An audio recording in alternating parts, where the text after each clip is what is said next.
पूर्णिमा के बड़े बड़े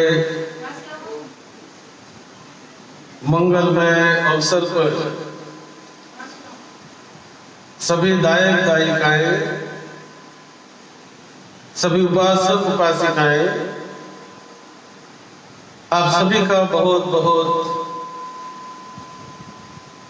हम अभिनंदन करते हैं, स्वागत करते हैं कि आपने जो संकल्प किया कि इस पूर्णिमा के दिन हम समय निकाल कर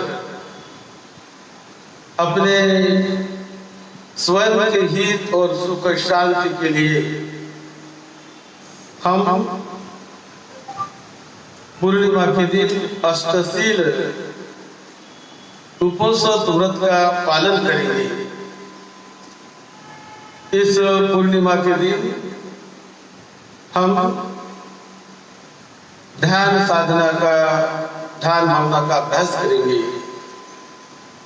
और ये पूर्णिमा के दिन विशेष रूप से संकल्प करके हम वो निभाएंगे। ये संकल्प करके हमारे सभी दायक दायिका, उपासक उपासिकाएं सभी ने आज यहाँ पर सर्वोदय महाबुद्ध विहार में और उसके पश्चात बाहर में अपने अपने घरों में, अपने मकान में, अपने स्थल में, जहाँ वहाँ जो आपने ये संकल्प करके अष्टशील का धारण करके, पंचशील का धारण करके जो आप आज एक दिन बहुत ही शुद्ध पवित्रता से, मंगलमय विचार से, सद्धम्म को श्रवण करते हुए, सद्धम्म का साक्षात्कार करते हुए जो ये दिन आप बिता रहे हैं, ये बहुत ही प्रशंसनीय है, बहुत ही मंगलमय है और इसका लाभ आप सभी को मिले, यही हम मंगल कामना करते हैं। वैसे गृहस्थी उपासक उपासिकाओं ने अपने घर के काम धंधों से समय निकालना, ये भी काम धंधे के दिन में ये बड़ा ही कठिन होता है।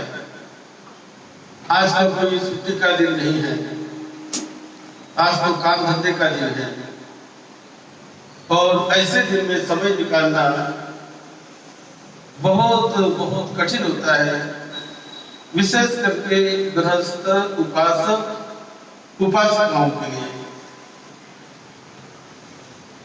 बौद्ध देश में तो पूर्णिमा के दिन गवर्नमेंट की ओर से हॉलीडे होता है, छुट्टी दी जाती है और पूरी तरह वो दिन धम्म के लिए लोग विहार में जाकर ध्यान साधना का, ध्यान भावना का अभ्यास करते हैं, अष्टशील का पालन करते हैं, सूत्र पाठ करते हैं, वंदना करते हैं और ध्यान भावना के कई अंग होते हैं, उस ढंग से वो अभ्यास करते रहते हैं, मौन व्रत का पालन करते हैं। तो छुट्टी का दिन होने से वो आसान होता है, लेकिन काम के दिन में ऐसा करना ये बड़ा कठिन होता है गृहस्थ उपासक उपासिकाओं के लिए। हम जानते हैं इस बात को, तैयारी करने में कितना कठिन समय होता है। जब एक जगह पर रहकर तैयारी करें तो बात अलग होती है, लेकिन जहां वहां से अपने अपने घर में तैयारी करके अपने घर का काम धाम छुटा निपटा कर और यहाँ पर भागे दौड़े चले आना, ये कोई छोटी बात नहीं है। लेकिन धम्म की परीक्षा उसी में है कि आप जब जितने कठिन प्रसंग से गुजरते हुए, परेशानियों से निकलते हुए, कभी कभी यदि हम किसी चीज को अचीव करना चाहते हैं, कुछ पाना चाहते हैं, तो उसके लिए कोई विशेष संकल्प, विशेष प्रयत्न और विशेष प्रकार का दृढ़ निश्चय, दृढ़ पराक्रम करने की बड़ी जरूरत होती है। यह भी परीक्षा होती है आपकी। नहीं तो बहुत सारे लोगों को सुबह उठने की आदत नहीं है। बहुत सारे लोग कभी देरी से उठते हैं अपने काम धंधे के हिसाब से। लेकिन यहाँ पर यदि हम कहें कि भाई 4:30 बजे उठो, 5 बजे उठो, तैयारी करो और सब निपटा कर जल्दी आ जाओ, तो ये बड़ा ही कठिन होता है, विशेष करके उपासक उपासिकाओं के लिए। लेकिन फिर भी उससे गुजरते हुए बड़े प्रसन्न मन से जो हमारे उपासक उपासिकाएं जो प्रयत्न करके नहीं, हमें उसका उस संकल्प को पूरा करना है, हमें इस दिन अष्टशील व्रत का पालन करना है, पूरी तरह पालन करना है, जागरूक रह के पालन करना है। पालन करना है अपने शरीर से, पालन करना है अपने वाणी से, पालन करना है अपने मन से, अपने पूरी देह से हम उसका पालन कर रहे हैं। तो ये प्रैक्टिकल हो गया है। ये किताब की बात नहीं रही। किताब जो तो पढ़ते हैं, प्रवचन तो सुनते हैं, जल्दी उठना चाहिए, ये तो प्रवचन हो गया है। ऐसा करना चाहिए, वो तो उपदेश हो गया, प्रवचन हो गया। वो तो कहीं सुनते हैं, बहुत बार सुनते आए हैं। लेकिन स्वयं जब वो स्वयं करने लगे, अपने शरीर से करने लगे, अपने बॉडी से करने लगे, अपने मन से करने लगे, अपने वाणी से करने लगे, तो प्रैक्टिकल धर्म हो गया, उसका साक्षात्कार हो गया। अब धम्म का साक्षात्कार यानी किसका साक्षात्कार? क्या है धम्म? किसका हमें साक्षात्कार करना है? किसे धम्म कहते हैं? धम्म का साक्षात्कार यानी इस विश्व के परम सत्यता का साक्षात्कार, इस निसर्ग के परम सत्यता का साक्षात्कार। ये धम्म कोई बौद्ध नहीं, जैन नहीं, मुस्लिम, हिंदू, जैन, क्रिश्चियन, मुस्लिम ऐसा संप्रदाय का उसको रंग नहीं लगाते। हवा का ये साक्षात्कार करना है। ये हवा बहने वाली जो हवा है, जो एयर है, वायु धातु, तो वायु धातु को क्या नाम लगाएंगे? वायु धातु को हम बौद्ध, जैन, हिंदू, क्रिश्चियन, मुस्लिम नहीं कह सकते। वायु वायु है, तो हवा हवा है, उसको क्या नाम देंगे? क्या लेबल लगाएंगे? इसी प्रकार सत्य का साक्षात्कार है। तो सत्य सत्य होता है, लेकिन सत्य कौन सा है? सत्य तो कई प्रकार का है, हमें कई प्रकार की सत्यता से गुजरना पड़ता है। लेकिन जहां सद्धम्म की बात आती है, तथागत बुद्ध ने जो सत्यता सिखाई, जो सद्धम्म सिखाया, वो साक्षात्कार अपने बारे में सच्चाई, दूसरे के बारे में, अपने शरीर के बारे में सच्चाई, अपने मन के बारे में सच्चाई, अपने शरीर धातु के बारे में सच्चाई, अपने वाणी के बारे में सच्चाई, अपने विचारों के बारे में सच्चाई, दूसरे के विचार में, मेरे विचार,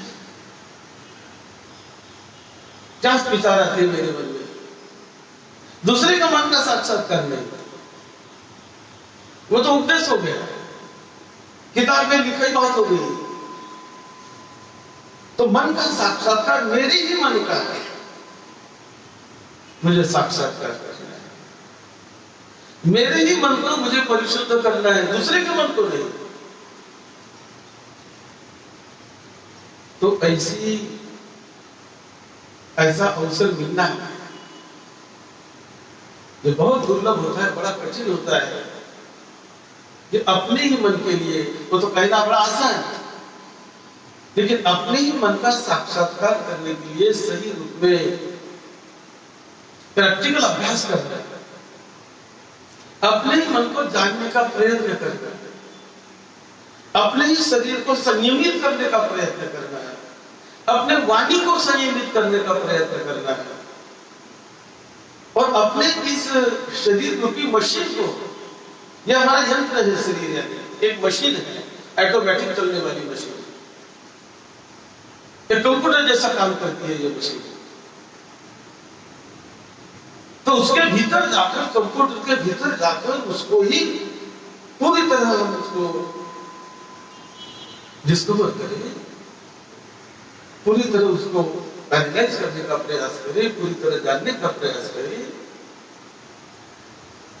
और वो प्रज्ञा वैसे प्रज्ञा बढ़ती है, वो उसे प्रज्ञा कहते हैं, भावना वही प्रज्ञा है, प्रैक्टिकल ज्ञान, मेरा ध्यान मुझ पे जगने वाला ज्ञान,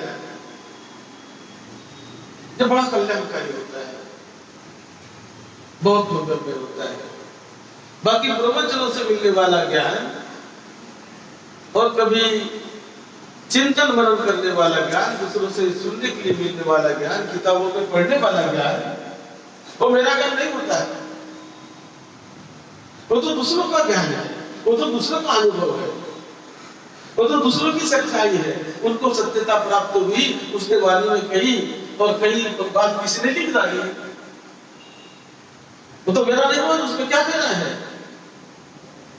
जो किताब पढ़ते उसमें क्या मेरा है, जो भाषण सुनते उसमें क्या मेरा है, वो तो भाषण देने वाला भाषण देता है, प्रवचन सुनाने वाला प्रवचन सुनाता है, और हम सुनते रह जाते हैं, तो उसका उपयोग है, नहीं ऐसी बात नहीं, उसका भी बड़ा उपयोग है, उसका भी बड़ा महत्व है, लेकिन वो महत्व है प्रेरणा जगाने के लिए, कि उससे हमें प्रेरणा मिले, उससे हमें एक रास्ता मिले, एक ऊर्जा हमें जाग जाए कि हम भी अपने आप को उस प्रैक्टिकल मार्ग पर ले जाए और प्रैक्टिकल शब्दों को समझे, वास्तविकता को समझे, परम सत्य को समझे, और परम सत्य वो भी अपने शरीर के बारे में, मन के बारे में, अपने जीवन के बारे में परम सत्यता। नहीं तो सत्यता तो हमारा मकान है, नदी के किनारे पर मकान है, और नदी बहती है किनारे से, मकान के नजदीक से नदी बहती है, पेड़ भी है वहां पर, बगीचा में वहां पर, वो भी सत्य है, तो क्या असत्य कहेंगे क्या है, जो हमें आंखों से दिखता है सत्य है।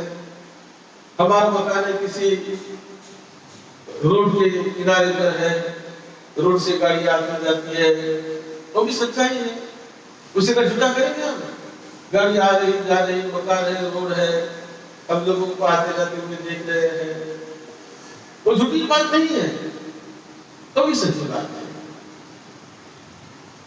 सच्चाई कई प्रकार की होती है, लेकिन हमारे कल्याण की सच्चाई, हमें काम में आने वाली सच्चाई, मेरे भीतर की सच्चाई, मेरे मन की सच्चाई, मेरे विचारों की सच्चाई, मेरे जीवन की सच्चाई, ये मेरा महान कल्याण करने वाली होती है, मेरा परम उद्धार करने वाली होती है, मुझमें वास्तविक ज्ञान जगाने वाली होती है, मुझमें वास्तविक प्रज्ञा जगाने वाली होती है,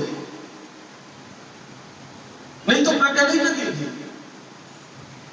प्रत्यक्ष ज्ञान नहीं जगेगा, साक्षात्कार जैसे कहते हैं, फेस टू फेस, वो नहीं होगा। और जब सत्य का साक्षात्कार नहीं होगा तो हम सत्य से भी दूर रह जाएंगे, साक्षात्कार से भी दूर रह जाएंगे, और साक्षात्कार होने के बाद जो प्रज्ञा जगती है, प्रज्ञा की रात में नहीं जगती, प्रज्ञा जगती है मेरे मन में, मेरे भीतर, मेरे हृदय में प्रज्ञा जगती है, तो प्रज्ञा के लिए जगेगी, तो इसीलिए ये प्रैक्टिकल अभ्यास करने से ही मेरी प्रज्ञा जगेगी। मेरा लड़का करने लगेगा तो उसकी प्रज्ञा जगेगी, मेरा भाई करने लगेगा तो उसकी प्रज्ञा जगेगी। और वो नहीं करता है, किताब पढ़ता है, चिंतन करता है, भाषण सुनता है, वो मोबाइल देखता है, तो मोबाइल देखने से जो देखा वो तो उसके मन में आ जाएगा, उसके बारे में थोड़ा जान लेगा, उसके बारे में थोड़ा बहुत चिंतन करेगा, लेकिन उनकी बाह्य चिंतन हुआ, भीतर चिंतन नहीं हुआ, बाह्य का चिंतन हुआ, तो वंचित रह गया। लाभ होता है उससे भी, ऐसा नहीं कि उसको उसमें लाभ नहीं है, लाभ होता है, लेकिन वो प्रेरणा देने वाला, थोड़ा सा बल देने वाला, प्रेरणा देने वाला, लेकिन सही लाभ होता है कि सच्चाई अपने भीतर की सच्चाई जानो, अपने मन की सच्चाई जानो, अपने शरीर की सच्चाई जानो और उसे सुमार्ग पर लाने का प्रयत्न करो, उसे सही रास्ते पर लगाने का प्रयत्न करो, उसे निर्मल करने का प्रयत्न करो, तो ट्रेनिंग देने का प्रयत्न करो। ट्रेन योर माइंड, माइंड को ट्रेन करना है, माइंड को प्रशिक्षण देना है तो अच्छा बनेगा। पर जब तक माइंड को प्रशिक्षण नहीं मिलता है तो वो अनट्रेन्ड माइंड विकारग्रस्त होता है, वो भयग्रस्त होता है, वो दुखग्रस्त होता है, जिसे ट्रेनिंग नहीं है। तो वो लोभ में, द्वेष में, मोह में, वासना में, विकार में, कई प्रकार के जाल में वो अड़का हुआ है, फंसा हुआ है। यदि ट्रेनिंग नहीं है तो, लेकिन जब ट्रेनिंग दी जाती है माइंड को तो वो निकलता है धीरे धीरे, भय से निकलता है, राग से निकलता है, वासना से निकलता है, द्वेष से निकलता है, क्रोध से निकलता है, अहंकार से निकलता है। जो घातक अहंकार है, जो घातक विकार है, उससे मन निकालने से निकलता है, और नहीं निकाले हम प्रयास ही ना करें तो कभी नहीं निकलेगा, अपने आप कभी नहीं निकलेगा। केवल वो सोचने से भी कभी नहीं निकलेगा कि ये तो निकलना चाहिए, ये तो निकलना चाहिए। वो तो सोचना बड़ी आसान बात है कि मैं दुख मुक्त हो जाऊं, हर एक व्यक्ति सोचता है। मैं भय मुक्त हो जाऊं, हर एक व्यक्ति सोचता है। मैं क्रोध मुक्त हो जाऊं, हर एक व्यक्ति सोचता है। लेकिन केवल सोचने मात्र से नहीं होता। सोचना ये एक चीज है, अच्छा भी है, ऐसी बात है कि अच्छा नहीं सोचना चाहिए, अच्छा नहीं है, अच्छा है, लेकिन सही बात कि सही मायने में कैसे हम उससे मुक्त होवे, कौन सा सही रास्ता है। तथागत भगवान बुद्ध की वही विशेषता है, भगवान बुद्ध की वही विशेषता है कि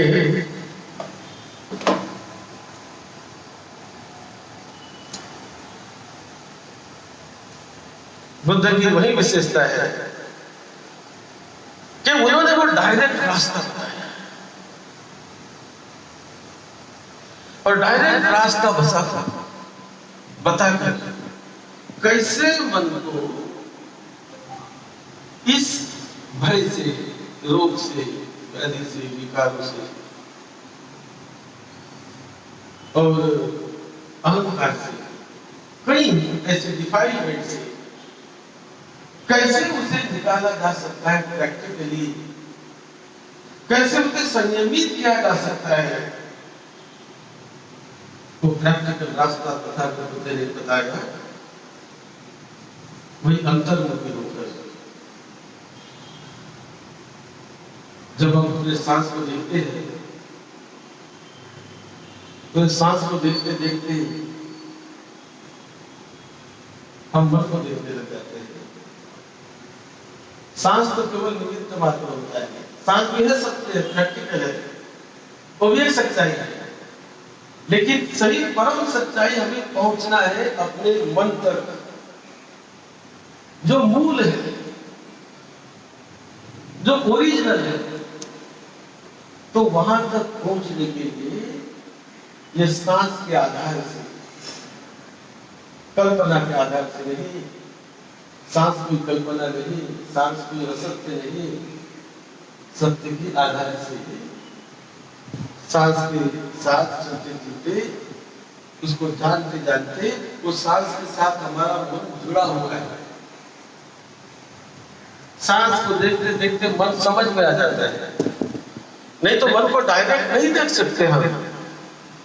जैसे हमारा हाथ, पैर, कान, नाक आदि शरीर की इंद्रिय ये डायरेक्ट हमें दिखते हैं। मेरी 5 उंगलियां मुझे दिखती है, मेरा पैर मुझे दिखता है, मेरा हाथ मुझे दिखता है।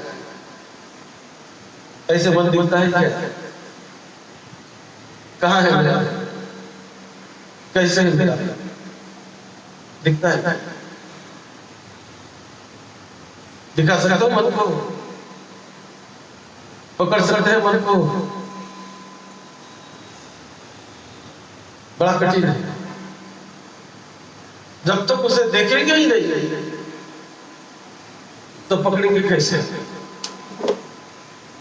किसी को पकड़ना हो, कोई लड़का दौड़ रहा है और उसको पकड़ना है, तो उसको दौड़ता देख रही करो, दौड़ रहा है, पकड़ उसको छूने के लिए बोल, दौड़ता हुआ देखेंगे तो पकड़ेंगे, तो रुकाएंगे उसको तो रुकेगा। लेकिन वो दिखता ही नहीं हमें, कहाँ दौड़ रहा है, कैसे दौड़ रहा है, तो कैसे थमाएंगे उसे? कैसे पकड़ेंगे उसे? कल्पना ही करनी पड़ेगी ना। तो तथागत ने जो रास्ता सिखाया वो डायरेक्ट पकड़ने का, मन को ही पकड़ो तो कैसा करेगा? इसलिए ये बुद्ध ने रास्ता बताया साधा सरल, डायरेक्ट मन को पकड़ने का। जैसे कि कपड़े पर चढ़ी हुई गंदगी हमको साफ करती है।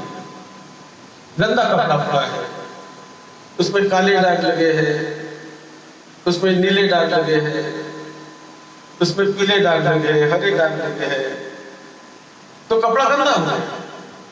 अब उसको निकालना है हमें, तो निकालने के लिए कपड़ा हाथ में पकड़ो, कपड़े के दाग को जानो कि ये धब्बा है, ये काले रंग का धब्बा उस पर पड़ गया है, ये हरे रंग का धब्बा उस पर पड़ गया है, लाल रंग का धब्बा उस पर पड़ गया, तो दिखना चाहिए। दिखेंगे, कपड़ा दिखेगा, धब्बे दिखेंगे, तब हम उसको योग्य ढंग से उसको धोएंगे, साबुन से, सर्फ से धोएंगे तो निकल जाएगा। लेकिन कपड़ा भी नहीं दिखता, धब्बे भी नहीं दिखते, कैसे धोएंगे? तो दिखना तो चाहिए। और धोने का सामान भी नहीं है हमारे पास, सर्फ भी नहीं है, साबुन नहीं, तो कैसे धोएंगे? कैसे फिर से वो धब्बे निकलेंगे? तो इसीलिए दिखना बहुत जरूरी, पकड़ना बहुत जरूरी, जानना बहुत जरूरी कि क्या है मेरा मन, कैसा है मेरा मन। तो मेरा मन मैं ही जान पाऊंगा ना, मेरा मन दूसरा कैसे जानेगा? मेरे लड़के का मन वही जान पाएगा, मैं कैसे जान पाऊंगा उसके मन को? मेरे भाई के मन को मैं कैसे जान पाऊंगा? तो बड़ा कठिन होता है। अंदाजा लेना अलग बात है, लेकिन प्रैक्टिकल जानना हर एक व्यक्ति, तुम्हें ही विचार, तुम्हें ही प्रयत्न करना होता है, तुम्हें ही जानना होता है, तुम्हें ही प्रयत्न करना होता है। तो ये जो अभ्यास इसीलिए होता है कि हम अपने मन को जानने के लिए समय निकाले, प्रयत्न करें, अभ्यास करें। और तथागत भगवान बुद्ध ने इतना सादा सरल, बहुत सरल अभ्यास बताया, केवल उसको जानकर समझकर उस रास्ते चलने की बात है। बहुत सादा सरल अभ्यास, ये अपने ही सांस को देखो, सांस सच्चाई है तो सत्य के साथ आप देने लगे, सत्य को ही देखने लगे, और सांस को देखते देखते मन आपको दिखाई देने लगेगा, क्योंकि मन जुड़ा है सांस के साथ। वो दोनों एक दूसरे जुड़े हैं एक दूसरे से। तो इसीलिए सांस को देखते देखते मन दिखाई देता है। कैसे दिखाई देगा हमको? कि जैसे यहाँ पर हम देख रहे हैं सांस को, मन को कहा हमने कि सांस को देख, आ रही जा रही, सांस को देख, आ रही जा रही, सांस को देख। तो सांस को देखते देखते हमें पता चलेगा कि हम बहुत समय तक सांस को नहीं देख सकते। मिनट 2 मिनट में ही हमारा मन भाग गया है, हमारे मन में दूसरा विचार आ गया, घर का विचार है, लड़के बच्चों का विचार है, काम धंधों का विचार है, खाने पीने का विचार है, दोस्त मित्र का विचार है, भाग गया हमारा मन। सांस को देखना है लेकिन वो नहीं देखता है, भाग गया, यहाँ भागा, वहां भागा, वहां भागा, वहां भागा। कौन भागता है? मन भागता है। तो दिखाई देने लगा ना कि मन, कि मेरा मन अरे भाग गया, लड़के बच्चों की याद में चला गया, दोस्त मित्र की याद में चला गया, बातें करने लगा, बैठा यहां पर रूम में, आंखें बंद किया मैंने, हॉल में बैठा हूं, लेकिन मन कहां है? हॉल में। मन नहीं मेरे पास, मन नहीं मेरे साथ, वो भाग गया, चिंतन करने लगा, बीती बातों पर चिंतन करने लगा कि अरे कल ऐसी ऐसी बात हुई मेरे दोस्त मित्र के साथ, तो उसका चिंतन करने लगा। कल ऐसी ऐसी बात हुई मेरे परिवार के साथ, तो उसका चिंतन करने लगा। नहीं तो और भी बीती बातों का चिंतन करने लगा। 1 महीना पहले ऐसा हुआ, 1 साल पहले ऐसा हुआ, 2 साल पहले ऐसा हुआ, तो आधा घंटे पहले ऐसा हुआ, तो 4 दिन पहले ऐसा हुआ। जो बीती बात पर वो मन चिंतन करने लगा, और मैं उसमें रमण करता हूं, उसी में मैं घूमने लगता हूं, उसी में मैं जीने लगता हूं। ये तो वास्तविक जीना नहीं हुआ। अभ्यास करते समय मन यदि वहां जाता है, इधर उधर भागता है, तो मैं तो दूर भाग गया अभ्यास से, वर्तमान से मैं दूर भाग गया, भूतकाल की यादों में मैं विचरने लगा, भूतकाल की यादों में मैं जीने लगा, और जो भूतकाल जो बीत गया है, बीते हुए काल में हम जी नहीं सकते। वो काल बीत गया, बीता हुआ काल, दुनिया में कितनी भी संपत्ति दे दो वो वापस नहीं आने वाला है, वापस नहीं ला सकते उसको। जो काल बीत गया, उसमें हम जी नहीं सकते। कल का दिन हमारे जीवन से चला गया, वो चला गया, हमेशा के लिए चला गया। वो कल का जो हमारे जीवन से दिन गया है, वो कभी हमारे जीवन में आगे नहीं आने वाला है। तो बीत गया, चला गया। अच्छा चला गया तो अच्छा चला गया, बुरा चला गया तो बुरा चला गया, जैसा भी गया हो, कल का दिन जो बीत गया, उसमें हम जी नहीं सकते, उसकी केवल याद रह सकती है, वास्तविकता नहीं, केवल याद रह सकती है, कल्पना कर सकते हैं उसकी, उसमें जी नहीं सकते।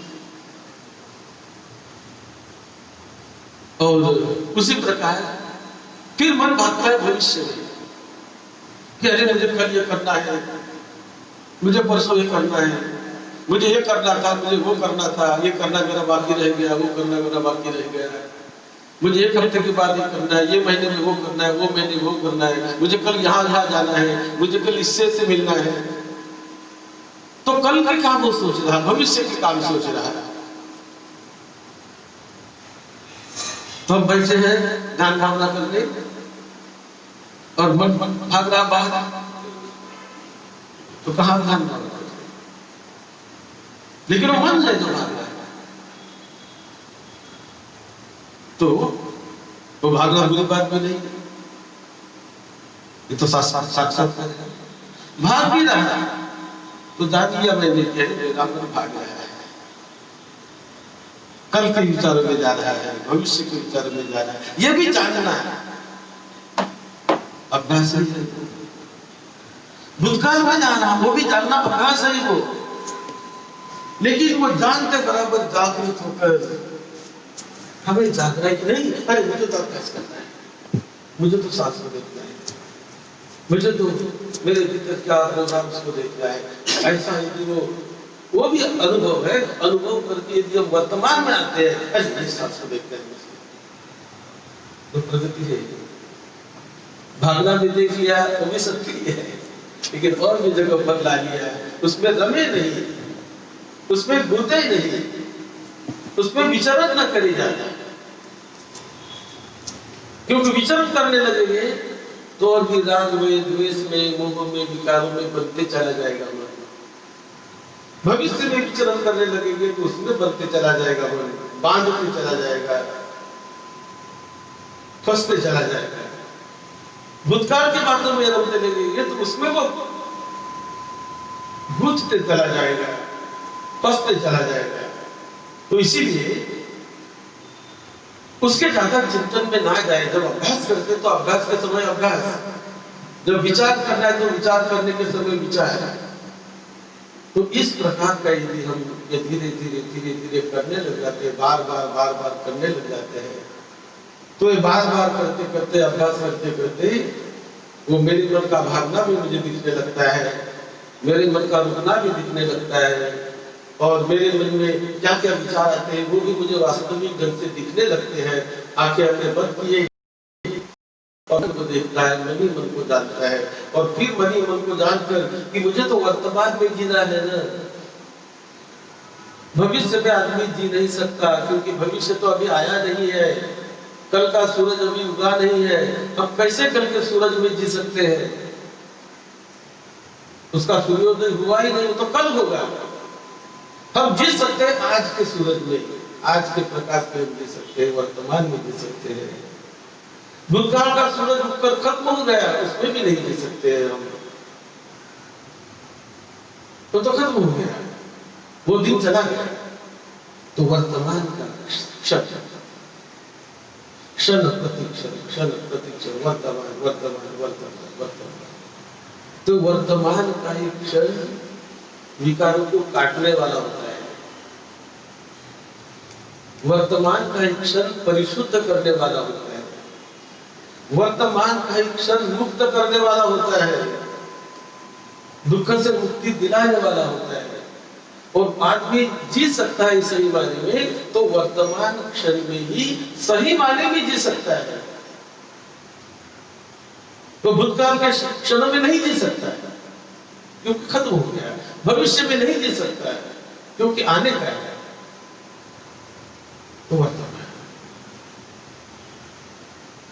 तो वर्तमान में देखते देखते, वर्तमान में जीते जीते जीते जीते उस शरीर को, सांस को देखते देखते देखते देखते मन की वास्तविकता हमें दिखने लगेगी, मन की चंचलता हमें दिखने लगेगी। कितना मन चंचल है, कितना मन जागना भागने वाला है, लेकिन कितना भी भागने वाला हो, उसे यदि जगह पर लाने का हम प्रयास करेंगे तो आएगा जगह पर, रुकेगा, उसकी सत्यता दिखेगी, और उसको जैसा हम मोड़ना चाहते हैं, जिस दिशा में ले जाना चाहते हैं, वैसा हम जाने लगेगा। तो हम विजय पाएंगे उस पर। नहीं तो बहुत बार सामान्य आदमी वो मन का गुलाम होता है, जो मन में आया करने लगा, जो मन में आया बोलने लगा, जो मन में आया वैसा ही चलने लगा। ये तो सामान्य आदमी की बात हो गई। लेकिन जो बुद्धिमान आदमी, प्रज्ञावान आदमी, वो तो मन में आया वैसा बोलता नहीं, मन में आया वैसा नहीं करता है, वो सोचता है करने के पहले, ये तो मेरे मन में आ रहा है, मैं करूं कि ना करूं, ये मेरे लिए अच्छा है क्या, ये मेरे परिवार के लिए अच्छा है क्या, मेरे जीवन के लिए अच्छा है क्या, वो सोचता है। और अच्छा नहीं है तो नहीं करता, बुरा है तो नहीं करता, नुकसान देने वाला है तो नहीं करता, और लाभ देने वाला है तो सोचकर उस कुशल कार्य को, अच्छे काम को वो करने लगता है, वो उस दिशा में अपने मन को ले जाने लगता है। तो बहुत अच्छी बात होगी कि हम मन के पीछे नहीं दौड़ रहे, बल्कि मन को समझकर, जानकर, प्रज्ञा को बढ़ाकर, विचार करके, चिंतन करके, जानकर, समझकर हम यदि काम करते हैं तो बहुत कल्याण होता है, बहुत कल्याण होता है। लेकिन बहुत बार ये जब क्रोध जगता है, विकार जगता है, तो विकार में ये बहुत आदमी सोच नहीं सकता है। प्रज्ञा उसमें, विकारों का समय प्रज्ञा कम पड़ जाती है। विकार का जाल, अंधकार का जाल, विकार का जाल मन पर छा जाता है, और वो न छा जाए, हम उस विकार के गुलाम ना बने, विक्टिम ना बने, तो उसको जानने वाले बने, उससे मुक्त हो जाने वाले बने, मन को निर्मल करने वाले बने। ये रास्ता तथागत बुद्ध ने सिखाया, और वो वर्तमान का रास्ता है। तो जब हम सांस को देखते हैं तो सांस कोई कल्पना नहीं, कोई बाहर की आपूर्ति नहीं, बाहर का छुपावन नहीं, तो ये हमारे जीवन की सच्चाई है। प्रत्येक सांस आ रहा, जा रहा, आ रहा, जा रहा, आ रहा, जा रहा, वो एक आधार है। ये श्वास भी तो कोई विपश्यना का मुख्य अंग नहीं है, धम्म का मुख्य अंग नहीं है, वो तो आधार है। उसके आधार से, उसके माध्यम से हम मन तक पहुंचते हैं, भीतर तक पहुंचते हैं, और भीतर तक पहुंचकर मन ही मन में उस लाइफ एनर्जी, जो हमारी लाइफ एनर्जी, लाइफ की ऊर्जा है, ये लाइफ एनर्जी बहुत बड़ी चीज है, बड़ी कल्याण की चीज है हमारे जीवन में। तो उसको जानना, उसको समझना, और उसका पूरी तरह अपने जीवन में उपयोग करना बड़ा ही कल्याणकारी होता है, बड़ा ही कल्याणकारी होता है। मन की ऊर्जा, लाइफ एनर्जी, जीव जो कहते हैं, उसकी वास्तविकता, उसकी एनर्जी को जानना है, और उसे जानकर, उसे समझकर, उसे सही रास्ते में लाना। उसके प्रति कोई लगाव नहीं, चिपकाव नहीं, द्वेष नहीं, क्रोध नहीं, आसक्ति नहीं, अंधकार नहीं, भ्रम नहीं, भ्रांति नहीं, भय नहीं। तो वास्तविक उसको देखते देखते देखते देखते देखते जब मन कैसे काम करता है, क्या उसके काम करने के फंक्शन कैसा करता है, वो कौन से अंगों पर काम करता है, मन में कौन से मन के अंग है, कौन से मूल उसके तत्व है, तो उसको स्वयं जानने से, उस रास्ते से चलने से समझ में आने लगते हैं, और कल्याण होने लगता है। तो मूल रूप आती है कि मन को जानने की, तो मन को कैसा जाने? सांस के सहारे जाते जाते जाते जाते फिर भीतर हम जाते हैं वेदना संवेदना को जानने के लिए। ये वेदना संवेदनाएं शरीर में जगने वाली, वो मन का ही एक हिस्सा है। मन है तो वेदना संवेदना है, वो मन का ही एक अंग है। रूप वेदना संज्ञा संस्कार विज्ञान, ये चार जो विषय है मन के, चार अंग होते हैं मन के। एक अंग हो गया संज्ञा, दूसरा अंग हो गया विज्ञान, विज्ञान पहला अंग, विज्ञान संज्ञा संस्कार, और वेदना, वेदना संज्ञा संस्कार विज्ञान, ऐसे आगे पीछे इस प्रकार के चार अंग हुए। ये चार मन के ही अंग है। ये 4 अंगों को जानना मन के अंगों को जानना है। और उसको जानते जानते, उसको समझते समझते मन की हमें अच्छाई भी समझ में आने लगती है और बुराई भी समझ में आने लगती है।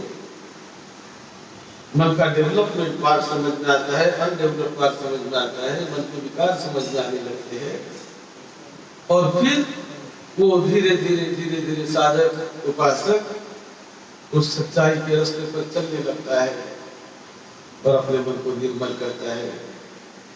इसलिए ये मार्ग है, ये अभ्यास है,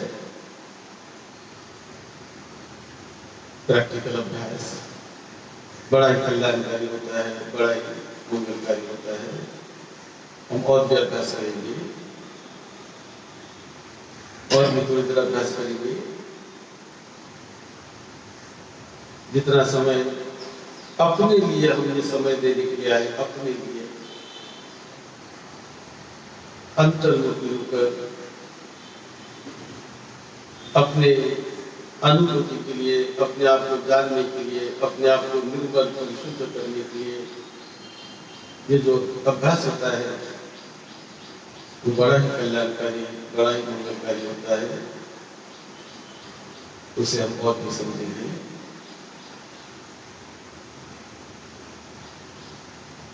आप सबका मंगल हो,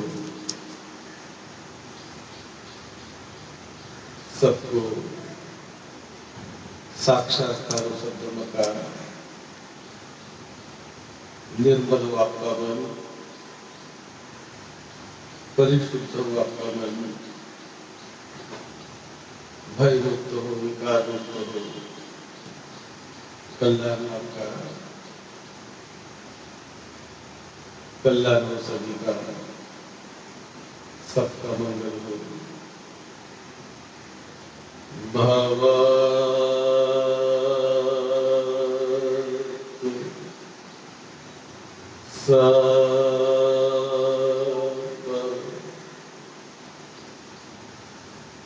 मंगल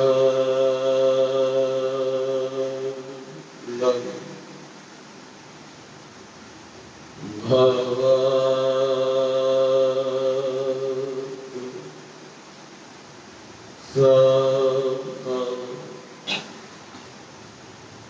मंगल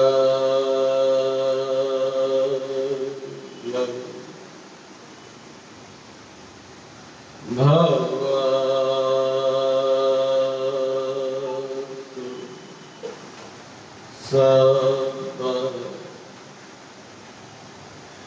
मंगल